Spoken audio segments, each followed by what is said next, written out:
સાવરકુંડલામાં વ્યાજખોરના ત્રાસથી વેપારીએ આપઘાત કરી લીધો। વેપારી અશોક ચૌહાણે વ્યાજખોરના ત્રાસથી કંટાળીને આપઘાત કરી લીધો હોવાનું સામે આવ્યું છે।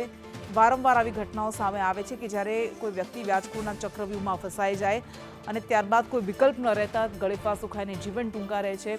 વેપારી અશોક ચૌહાણ કે જેણે ભાજપ ઉપપ્રમુખ સહિત 8 વ્યાજખોરો સામે ફરિયાદ દાખલ કરી છે।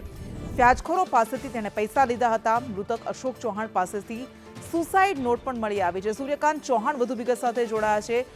સૂર્યકાંત, એક વેપારી આપઘાત કરી લે છે કારણ કે વ્યાજખોરોના ત્રાસથી તે કંટાળી ગયો હતો। કોણ કોણ લોકો તેનામાં સામેલ હતા તેને પ્રતાડિત કરવામાં કોઈ વિગતો સામે આવી છે?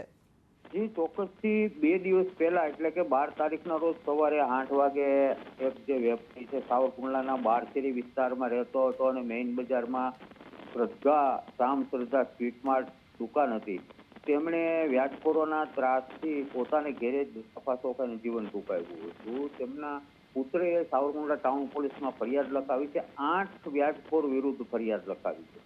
અંદાજે 25 લાખ રૂપિયા જેવી રકમ દેવાની હતી અને વ્યાજખોરો જે છે તેમની મિલકત પચાવી પાડવાની પેરવીમાં કે દબાણમાં હોય અશોકભાઈ જે છે તે આ વસ્તુ સહન ન કરી શક્યા અને પોતાને ઘેરે જ સુસાઇડ નોટ લખીને આપઘાત કર્યો હતો। પોલીસે આની સુસાઇડ નોટ કબજે લીધી છે। તેમની અંદર ટોટલ વિગત લખવામાં આવી છે અને હાલ પોલીસે 2 આરોપીને પકડી પાડ્યા છે અને 6 ની શોધખોળ ચાલુ છે। જી બિલકુલ, આભાર।